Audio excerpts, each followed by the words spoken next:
રાજ્યના કેટલાક વિસ્તારોમાં તોફાની તત્વોએ આતંક મચાવ્યો।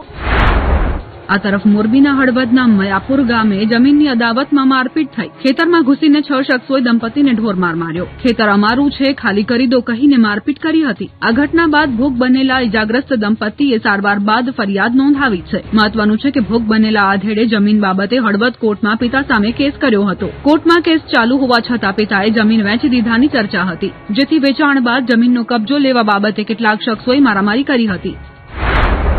સુરતમાં 2200 રૂપિયાની લેતી દેતીમાં યુવકની નિર્મમ હત્યા કરવામાં આવી। ડિંડોલીમાં જાહેરમાં યુવકની હત્યાથી ચકચાર મચી ગઈ। પોતે આપેલા રૂપિયા પરત માંગતા યુવકની હત્યાને અંજામ અપાયો હતો। હત્યાની આ ઘટના મામલે ડિંડોલી પોલીસે હત્યાનો ગુનો દાખલ કરી તપાસ શરૂ કરી છે। આગામી 3 દિવસ ફરી ઘેરાશે સંકટના વાદળો। રવિવારથી રાજ્યના કેટલાક વિસ્તારોમાં માવઠાની આગાહી કરાઈ છે। ફરી તોડાઈ રહ્યો છે માવઠાનો ખતરો। 19 થી 21 સુધી કમોસમી વરસાદ ખાબકશે। રાજ્યના ખેડૂતો પર છાશવારે માવઠાનું માર પડી રહ્યું છે। મહા મહેનતે પાક ઉગાડ્યો હોય ત્યારે જ કમોસમી વરસાદનું કમઠાણ આવી જાય। આ વખતે પણ ખેડૂતો હજુ માવઠાના મારમાંથી બહાર આવે તે પહેલા વધુ એકવાર માવઠાનો ખતરો મંડરાઈ રહ્યો છે। હવામાન વિભાગે આગાહી કરી છે કે 19 તારીખથી 3 દિવસ સુધી રાજ્યના કેટલાક વિસ્તારોમાં માવઠું ત્રાટકશે। आज के लिए डे 1 के लिए ड्राई वेदर प्रिवेल करेगा। डे 2, डे 3 और डे 4 में आइसोलेटेड प्लेसेस पे लाइट टू मॉडरेट रेन होने का पूर्वानुमान है। और जो डिस्ट्रिक्ट है जहां पर आइसोलेटेड प्लेसेस पे लाइट टू मॉडरेट रेन होने का पूर्वानुमान है वो डिस्ट्रिक्ट है डे 2 के लिए अमरेली, भावनगर, छोटा उदयपुर, दाहोद और महिसागर डिस्ट्रिक्ट शामिल है। और डे 3 की बात करेंगे तो डे 3 के लिए तापी, डांग और साथ में ही अमरेली, भावनगर डिस्ट्रिक्ट शामिल है। और डे 4 के लिए हम बात करेंगे तो आइसोलेटेड प्लेसेस पे लाइट टू मॉडरेट रेन होने का पूर्वानुमान है। और जो डिस्ट्रिक्ट है जहां पे लाइट टू मॉडरेट रेन होने का पूर्वानुमान है वो डिस्ट्रिक्ट है अमरेली, भावनगर, सूरत और भरूच डिस्ट्रिक्ट। એક તરફ કાળઝાળ ગરમીમાં લોકો શેકાઈ રહ્યા છે અને હવે હવામાન વિભાગે વાતાવરણમાં પલટાની આગાહી કરી છે। દોમ દખતા તાપ વચ્ચે વરસાદી માહોલ સર્જાશે તો ખેડૂતોને તો નુકસાન થશે જ, સાથોસાથ રોગચાળો પણ માથું ઊંચકી શકે છે। સુરતમાં રોમાંચક બનેલા ચૂંટણી જંગ દરમિયાન હાઈ વોલ્ટેજ ડ્રામા સર્જાયા તો વડોદરાના ડભોઈમાં કોંગ્રેસને મોટો ઝટકો લાગ્યો। સુરત મહાનગરપાલિકાની ચૂંટણીનો જંગ હવે ચરમસીમાએ પહોંચ્યો છે, ત્યારે લિંબાયત વિસ્તારમાં પ્રચાર દરમિયાન હાઈ વોલ્ટેજ ડ્રામા જોવા મળ્યો। મદનપુરા વિસ્તારમાં જ્યારે કોંગ્રેસના ઉમેદવાર સભા ગજવી રહ્યા હતા ત્યારે અચાનક જ ભાજપના કાર્યકર સભામાં ઘૂસી જતા સોંપો પડી ગયો હતો। બંને પક્ષો વચ્ચે શાબ્દિક યુદ્ધ છેડાયું હતું। વાત એટલી વણસી હતી કે ભાજપના કાર્યકર્તાઓ દ્વારા સતત જય શ્રી રામના નારા લગાવવામાં આવતા મામલો વધુ બીચક્યો હતો। બંને પક્ષના કાર્યકર્તાઓ વચ્ચે તૂતું મેમેએ સ્થાનિક રાજકારણમાં મોટો ગરમાવો લાવી દીધો। આ ભાજપ કાર્યકરે સભાની વચ્ચે જ કોંગ્રેસના નેતાઓને આકરા સવાલ પૂછ્યા કે છેલ્લા 5 વર્ષ સુધી તમે ક્યાં હતા? આટલું જ નહીં, તેમણે બાળકોને સાથે રાખીને જય શ્રી રામના નારા પણ લગાવ્યા હતા। આ ઘટનાને પગલે કોંગ્રેસ અને ભાજપના સમર્થકો વચ્ચે ભારે શાબ્દિક ઘમાસાણ સર્જાયું હતું। આ તરફ વડોદરાના ડભોઈમાં કોંગ્રેસને મોટો ઝટકો। સ્થાનિક સ્વરાજની ચૂંટણીમાં કોંગ્રેસમાં મોટું ગાબડું પડ્યું। બક્ષીપંચ મોરચાના પ્રમુખ અને 100 કાર્યકર્તાઓ ભાજપમાં જોડાયા। સમગ્ર મામલે ધારાસભ્ય શૈલેષ મહેતાનું નિવેદન સામે આવ્યું। કોંગ્રેસ બોખલાઈ ગઈ છે। જે ઉમેદવારો ભાજપ છોડીને કોંગ્રેસમાં જાય છે એ જ ઉમેદવારો પાછા ભાજપમાં ભળી જાય છે। આ સાથે જ પક્ષમાં બળવો કરનારા પર વરસ્યા શૈલેષ મહેતા। બળવો કરનારા લોકોના હાલ જોવા જેવા થશે તેવું કહી પોતાનો આક્રોશ ઠાલવ્યો। સુરત પાલિકાના વોર્ડ નંબર 3માં ભાજપ સામે સ્થાનિક લોકોમાં ભારે અસંતોષ જોવા મળ્યો છે। પ્રચાર દરમિયાન લોકો દ્વારા ભાજપના ઉમેદવારને હાર પહેરાવી સ્વાગત કરવામાં આવ્યું, પરંતુ સાથે જ તીખા સવાલો પણ પૂછવામાં આવ્યા, પરંતુ ઉમેદવારો પાસે યોગ્ય જવાબ ન હોવાના આક્ષેપો ઉઠ્યા। ખાસ કરીને સ્થાનિક મહિલાઓએ પણ ખુલ્લેઆમ વિરોધ નોંધાવ્યો, જેના કારણે પ્રચાર દરમિયાન તણાવપૂર્ણ સ્થિતિ સર્જાઈ હતી। આ તરફ મહીસાગરમાં ભલાડા બેઠક પર રાજકીય ઉલટફેર જોવા મળ્યો। કોંગ્રેસ ઉમેદવાર ચંદ્રિકાબેનનું પ્રમાણપત્ર ખોટું હોવાથી તેમનું ઉમેદવારી ફોર્મ રદ થયું હતું। ભાજપના આગેવાનો દ્વારા વાંધા અરજી કરી ફોર્મ રદ કરાવવામાં આવ્યું હતું। હવે આ મામલે નવો જ વળાંક સામે આવ્યો। ચંદ્રિકાબેનના પિતા જશુભાઈ પરમારે કોંગ્રેસ છોડીને ભાજપના આગેવાનોની હાજરીમાં કેસરીઓ ધારણ કર્યો। ચૂંટણી ટાણે જ પિતા પુત્રીના આ પક્ષ પલટાથી જિલ્લાના રાજકારણમાં ચર્ચાઓ જાગી છે। મુખ્યમંત્રી ભૂપેન્દ્ર પટેલ અને નાયબ મુખ્યમંત્રી હર્ષ સંઘવી પણ પ્રચાર મેદાનમાં જોવા મળ્યા। વાવ થરાદમાં આજે કેસરીયો માહોલ જોવા મળ્યો। સ્થાનિક સ્વરાજની ચૂંટણીના પડઘમ વચ્ચે મુખ્યમંત્રી ભૂપેન્દ્ર પટેલ થરાદ શીત કેન્દ્ર ખાતે પહોંચ્યા હતા. થરાદ શીત કેન્દ્ર ખાતે આયોજિત મહિલા સંમેલનમાં મુખ્યમંત્રીએ મહિલાઓને સંબોધન કર્યું. કાર્યક્રમમાં અધ્યક્ષ શંકર ચૌધરી, પૂર્વ સાંસદ પરબત પટેલ, જિલ્લા ભાજપ પ્રમુખ નરેશ ઠાકોર અને અનેક ભાજપના અગ્રણીઓ હાજર રહ્યા હતા. મુખ્યમંત્રીના આગમનને લઈને મોટી સંખ્યામાં મહિલાઓ ઉમટી પડતા કાર્યક્રમમાં ઉત્સાહભર્યો માહોલ જોવા મળ્યો. સમગ્ર વિસ્તારમાં રાજકીય ગરમાવો અને ચૂંટણી પ્રચારને લઈને પ્રવૃત્તિઓ તેજ બની છે.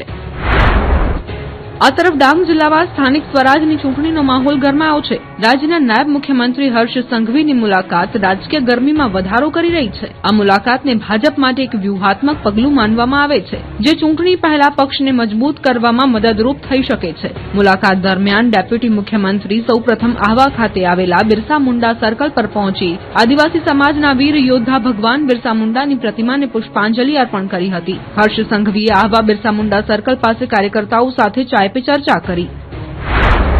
આ તરફ નવસારીમાં ગુજરાત ભાજપ અધ્યક્ષ જગદીશ વિશ્વકર્માએ પ્રચાર અભિયાન તેજ કર્યું. નવસારી જિલ્લામાં જન સમર્થન વિકાસ યાત્રામાં વિશ્વકર્મા જોડાયા હતા. પ્રદેશ અધ્યક્ષે પ્રચારમાં પણ નવો ચીલો ચાતર્યો છે. કાર્યક્રમની શરૂઆત પહેલા 50થી વધુ નાના બાળકોને પુસ્તકો ભેટ આપીને અનોખી રીતે પ્રચારનો આરંભ કર્યો. આ દરમિયાન મહિલા અનામત અને સીમાંકન બિલ મુદ્દે જગદીશ વિશ્વકર્માએ કોંગ્રેસ પર પ્રહાર કર્યા. સાથે કટાક્ષ કરતા કહ્યું કે રાહુલ બાબા ચોરીના 4 ફેરા નથી ફર્યા, એટલે એમને મહિલા કેટલું મેનેજમેન્ટ કરી શકે એ ખબર નથી. ચૂંટણીનો માહોલ ગરમાયો છે ત્યારે ભાજપે પણ પ્રચંડ પ્રચાર કર્યો. સાબરકાંઠામાં ભૂપેન્દ્ર પટેલે પ્રચાર અભિયાન તેજ કર્યું.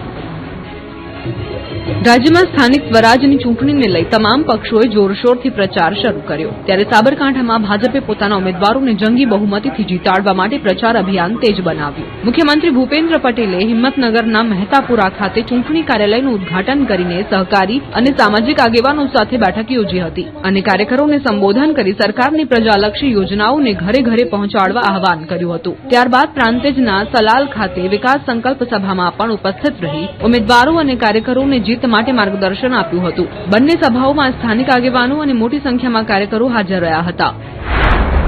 સ્થાનિક સ્વરાજની ચૂંટણીને લઈ નાયબ મુખ્યમંત્રી હર્ષ સંઘવીએ જોરદાર પ્રચાર કર્યો. સુરેન્દ્રનગરના સાયલા ખાતે પ્રચંડ પ્રચાર કર્યો. તાલુકા પંચાયતની 20 બેઠકો અને જિલ્લા પંચાયતની 4 બેઠક પર ભાજપના ઉમેદવારને જંગી બહુમતીથી જીતાડવા આહવાન કર્યું. પીએમ મોદી તેમજ ભાજપ સરકારે કરેલા વિકાસના કામો અને યોજનાઓથી સુરેન્દ્રનગર જિલ્લો અને સાયલા તાલુકો સમૃદ્ધ બન્યો હોવાનું જણાવ્યું. કોંગ્રેસના શાસનમાં રસ્તા, પાણી સહિતની પ્રાથમિક સુવિધાઓ નહોતી મળતી, જ્યારે ભાજપના શાસનમાં તમામ સુવિધાઓ મળતી થઈ હોવાનું પણ જણાવ્યું. કોંગ્રેસના ઉમેદવારો મત માંગવા આવે તો જાકારો આપી માત્ર ભાજપના ઉમેદવારોને જીતાડવા અપીલ કરી.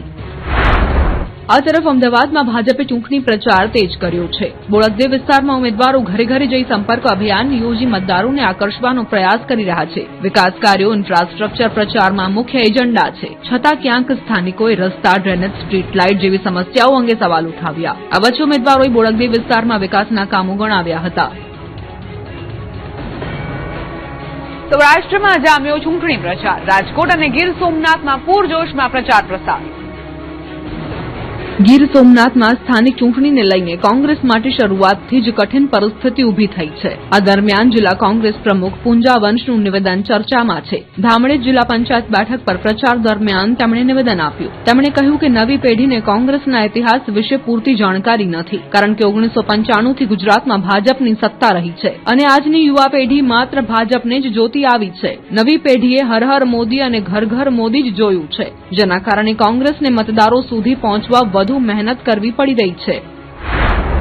ગીર સોમનાથમાં સ્થાનિક સ્વરાજની ચૂંટણીના પ્રચાર માટે પહોંચેલા નેતાઓનો ગ્રામજનોએ વિરોધ કર્યો. તાલાળા વિસ્તારના મોહબ્બતપરા ગામમાં રોડના પ્રશ્નને લઈને લોકોમાં ભારે રોષ જોવા મળ્યો. પ્રાસલી જિલ્લા પંચાયત બેઠક વિસ્તારમાં આવેલા આ ગામના લોકોનું કહેવું છે કે પ્રાચી તીર્થથી મોહબ્બતપરા ગામને જોડતો રોડ અત્યંત બિસ્માર હાલતમાં છે અને અનેકવાર રજૂઆતો છતાં હજુ સુધી કોઈ સમાધાન નથી આવ્યું. ભાજપના ઉમેદવાર દિલીપ પઢિયાર સહિત સ્થાનિક નેતાઓને ગ્રામજનોએ સીધા સવાલ પૂછ્યા કે ગામના રોડ માટે વર્ષોથી રજૂઆત છતાં કામ નથી થયું, તો હવે ચૂંટણી સમયે મત માંગવા શા માટે આવો છો? આ તરફ રાજકોટમાં ગત ચૂંટણીમાં કોંગ્રેસ પક્ષને 72 પૈકી માત્ર 4 બેઠક પર જ જીત મળી હતી, ત્યારે આ ચૂંટણીમાં કોંગ્રેસે યુવા ચહેરાઓને ચૂંટણી પ્રચારમાં ઉતાર્યા છે. કોંગ્રેસે આરજે આભા તરીકે પ્રખ્યાત આભા દેસાઈને વોર્ડ નંબર 10 માંથી ટિકિટ આપી છે, તો સાથે જ ક્ષત્રિય આંદોલન સમયે મહિલાઓમાં પ્રમુખ ચહેરા તરીકે જાણીતા થયેલા ભાર્ગવીબા ગોહિલ તેમજ ભાવેશ ચૌહાણ અને ડોક્ટર રતિલાલ ડોબરિયાને ટિકિટ આપવામાં આવી છે. મહત્વનું છે કે ખુદ રાજકોટ શહેર કોંગ્રેસ પ્રમુખ રાજદીપસિંહ જાડેજા પણ હાલ ઉમેદવારો સાથે ચૂંટણી પ્રચાર કરી રહ્યા છે. રાજદીપસિંહ જાડેજા અગાઉ વોર્ડ નંબર 10 માંથી ચૂંટણી લડ્યા હતા. એક અનોખા ઉમેદવારની વાત. નર્મદાના રાજપીપળામાં કોંગ્રેસે નવતર પ્રયોગ કર્યો. ચૂંટણી આવે એટલે મતદારો પાસે મત લેવા નેતાઓ અનેક નુસ્ખા અજમાવતા હોય છે. દરેક પક્ષ પોતાના ઉમેદવારને જીતાડવા માટે એડીચોટીનું જોર લગાવે છે. હાલ સ્થાનિક સ્વરાજની ચૂંટણી ચાલી રહી છે, જેમાં તમામ પક્ષોએ પોતાના એવા ઉમેદવારો પસંદ કર્યા છે કે જે શ્રીમંત હોય, નામચીન હોય. પરંતુ નર્મદાના રાજપીપળા નગરપાલિકામાં કોંગ્રેસે એક અનોખો પ્રયોગ કર્યો છે. રાજપીપળા પાલિકામાં વોર્ડ નંબર 5 માંથી એક એવા વ્યક્તિને ટિકિટ આપી છે જે અત્યંત ગરીબ છે. આજના સ્માર્ટફોનના યુગમાં જેમની પાસે સાદો મોબાઈલ પણ નથી, એવા આ ઉમેદવારના સેવાભાવી સ્વભાવને જોતા કોંગ્રેસે તેમના પર વિશ્વાસ મૂક્યો છે. આ ઉમેદવાર પાસે આધુનિક સુવિધાઓ પણ ઉપલબ્ધ નથી, છતાં લોકો સાથેના સીધા સંપર્કે અને સાદગીના આધારે તેઓ પોતાની પેનલ સાથે પ્રચારમાં જોડાયા છે. કોંગ્રેસના માટે મને ઉમેદવારી ટિકિટ આપી છે કોંગ્રેસના, અને મેં કોંગ્રેસનો ખૂબ ખૂબ આભાર માનું છું કે આજે નાનાથી નાના માણસની કદર મેં આપી છે. ને મેં વોર્ડ નંબર 5ના જે અમારા પાણીની જે સમસ્યા છે અમે રજૂઆત કરતા બી અમારું કોઈ સાંભળવા રાજી નથી. બરાબર, એના માટે અમને આ કોંગ્રેસે પસંદ કર્યું છે, અને અમે કોંગ્રેસનું ઘર છે, અને અમે કોંગ્રેસને જીતાડીને લાવવાની પૂરી કોશિશ કરશું. કોંગ્રેસે વોર્ડ નંબર 5માં એક એવા વ્યક્તિને ટિકિટ આપી છે કે જે એક ફકીર છે. તેઓ કબ્રસ્તાનમાં કબર ખોદવાનું કામ કરે છે અને કબરોની સાર સંભાળ રાખે છે. આ વ્યક્તિ પાસે ભલે સ્માર્ટફોનની પણ સુવિધા ન હોય, પરંતુ કબ્રસ્તાન નજીક અને આસપાસના વિસ્તારના લોકો સાથે તેઓનો સંપર્ક હોવાથી કોંગ્રેસને ફાયદો મળી શકે છે.